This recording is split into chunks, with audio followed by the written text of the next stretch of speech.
नमस्कार साथियों, निर्माणवाद की दुनिया में आप सभी का स्वागत है। मैं फिर से आपके सामने लेके प्रस्तुत हूँ सीडीपी 5 का पंच, बाल विकास और पेडागोजी के 5 शानदार क्वेश्चन और उससे भी शानदार उनकी एक्सप्लेनेशन। तो चलिए आज के क्वेश्चंस देखते हैं। तो पहला क्वेश्चन आपके सामने, use of the methods where learners own initiative and efforts are involved is an example. वो वह दिया जिनके प्रयोग में विद्यार्थियों की स्व पहल व प्रयास शामिल होते हैं।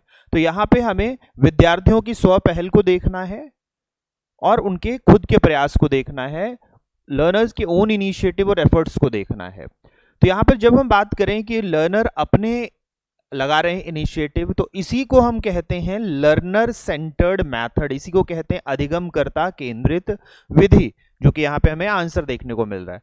ट्रेडिशनल मेथड जो परंपरागत हमारे पास विधि है उसमें एफर्ट्स टीचर के होते हैं, एक्टिव टीचर होता है। तो यहाँ पर हमें देखने को मिलेगा एक्टिव टीचर, यहाँ शिक्षक सक्रिय देखने को मिलेगा जो परंपरागत हमारे पास विधि होती है। जबकि अगर हम देखें तो हम जब डिडक्टिव मेथड की बात करते हैं, निगमनात्मक मेथड विधि की बात करते हैं, तो यहां पर पहले हम जो इस विधि में देखेंगे कि पहले हमारे पास लेक्चर होगा और उसके बाद उसके एग्जाम्पल्स होंगे। यानी यहां पर हमारे पास व्याख्या से उदाहरण की तरफ चला जाएगा या अमूर्त से मूर्त की तरफ चला जाएगा। वहीं पर इंटरपर्सनल इंटेलिजेंस, अंतर्वैयक्तिक बुद्धि, ये हमारे पास एक बुद्धि प्रकार है जो कि हॉवर्ड गार्डनर की बहुबुद्धि सिद्धांत में दिया गया है। इसीलिए इसका तो इस क्वेश्चन से कोई वास्ता ही नहीं, कोई लेना देना ही नहीं। आंसर यहां पे हमें दूसरा देखने को मिलेगा। चलिए अगले क्वेश्चन की तरफ चलें। What principle does the following highlight. नीचे लिखी हुई स्थिति किस सिद्धांत को दर्शाती है। Students who do not perform well feel that they are not good enough and feel demotivated. They are likely to give up easily without trying or persisting in doing tasks. जो विद्यार्थी अच्छा प्रदर्शन नहीं कर पाते वो महसूस करते हैं कि वे पर्याप्त रूप से अच्छे नहीं हैं और हतोत्साहित महसूस करते हैं, तब उनमें बिना प्रयास के कार्य को आसानी से छोड़ देने की संभावना होती है। तो यहाँ पे अगर हम देखें तो कंडीशन दी गई है कि जो बच्चे ज़्यादा अच्छा नहीं कर पा रहे हैं वो धीरे धीरे डिमोटिवेटेड फील करते हैं, वो हतोत्साहित महसूस करते हैं और फिर सीखना छोड़ देते हैं। They start they start persisting in not doing the things, they start giving up easily without trying। तो ये हमें देखने को मिलता है, इट हैज बीन सीन। तो यहाँ पे क्या कॉग्निशन और हमारे पास इमोशन की बात है, संज्ञान और संवेग के संबंध की बात है, अनुवांशिकता और पर्यावरण की बात है।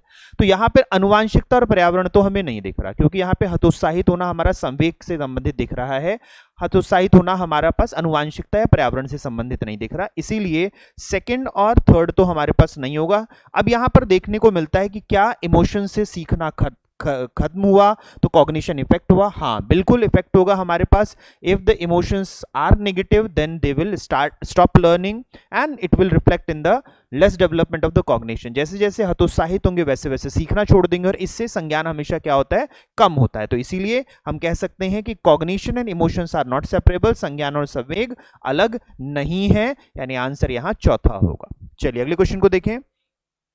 The essence of an effective classroom environment is, एक प्रभावी कक्षा वातावरण का सार है। तो यहां पर हमसे एक प्रभावी कक्षा पूछी गई है। तो अगर हम परंपरागत रूप से देखें तो परंपरागत रूप से कहा जाता अच्छे बच्चे कैसे, मुंह पे उंगली ऐसे, एक अच्छी कक्षा एक बिल्कुल शांत कक्षा देखने को मिलती थी, पिन ड्रॉप साइलेंस देखने को मिलता था। ये हमारे पास ट्रेडिशनल क्लास होती है। जब हम ट्रेडिशनल क्लास देखते हैं, परंपरागत कक्षा देखते हैं, तो हमें देखने को मिलता है परंपरागत कक्षा में पिन ड्रॉप साइलेंस होगा। लेकिन ये अब हमारे लिए सही उत्तर नहीं है, क्योंकि हमने परंपरागत शिक्षा नहीं करनी है।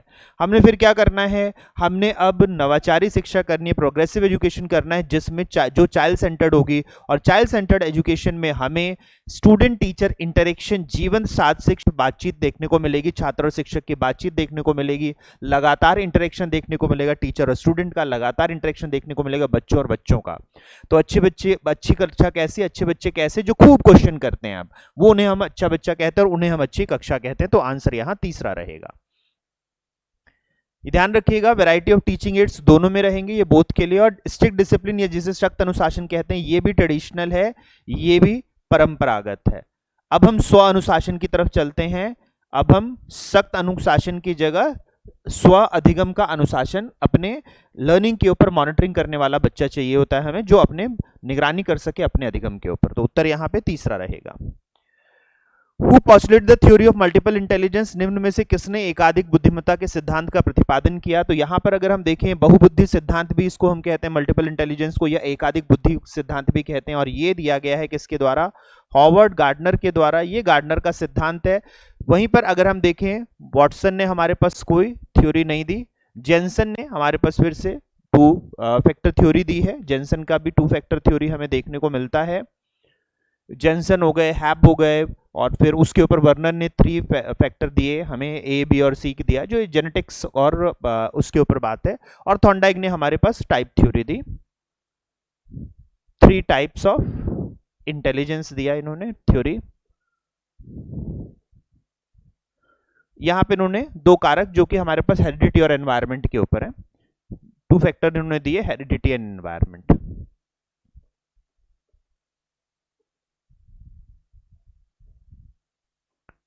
तो यह हमारे पास आंसर यहाँ हॉवर्ड गार्डनर है, जिन्होंने बहुबुद्धि सिद्धांत दिया, मल्टीपल इंटेलिजेंस थ्योरी दी, और 8 तरह के बुद्धि प्रकार इन्होंने बताए। चलिए नेक्स्ट क्वेश्चन को देखें। In Spranger classification of personality which one of the following type is not included. Spranger के व्यक्तित्व प्रकार के वर्गीकरण में निम्न में से कौन सा प्रकार शामिल नहीं है, क्योंकि यहाँ पर नहीं है पूछा गया है, तो फिर से हमें स्प्रेंगर की टाइप थ्योरी देखने को मिलती है, जिसमें इन्होंने 6 तरह के हमें दिए। थ्योरेटिकल दिया इन्होंने हमारे पास, अगर हम देखें तो इन्होंने थ्योरेटिकल दिया यानी सैद्धांतिक पर्सनालिटी, सैद्धांतिक व्यक्तित्व दिया इन्होंने। इसके बाद इन्होंने इकोनॉमिक दिया, देखें हम तो इन्होंने थ्योरेटिकल दिया, फिर इन्होंने इकोनॉमिक दिया, इन्होंने एस्थेटिक दिया,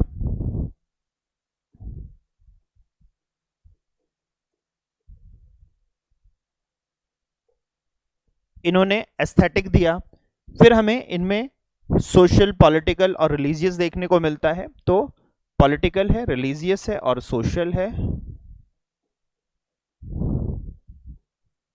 तो ये 6 प्रकार इन्होंने दिए। इन्होंने कौन सा नहीं दिया, इन्होंने भौतिकवादी नहीं दिया, इसीलिए आंसर हमें डी देखने को मिलेगा, भौतिकवादी। तो जो स्प्रेंजर का हमारे पास पर्सनालिटी थ्योरी है, जो उन्होंने हमारे पास 6 तरह के व्यक्तित्व दिए थे, थ्योरेटिकल, फिर एस्थेटिक, फिर पॉलिटिकल, रिलीजियस, इकोनॉमिक और सोशल। तो ये हमें 6 देखने को मिलते हैं जो हमारे पास व्यक्तित्व प्रकार हैं। तो आंसर यहाँ पे चौथा रहेगा। तो साथियों, उम्मीद करता हूँ कि ये सारे प्रश्न आपको बहुत बेहतर तरीके से, इसमें जुड़े कॉन्सेप्ट बहुत अच्छे तरीके से समझ में आए होंगे।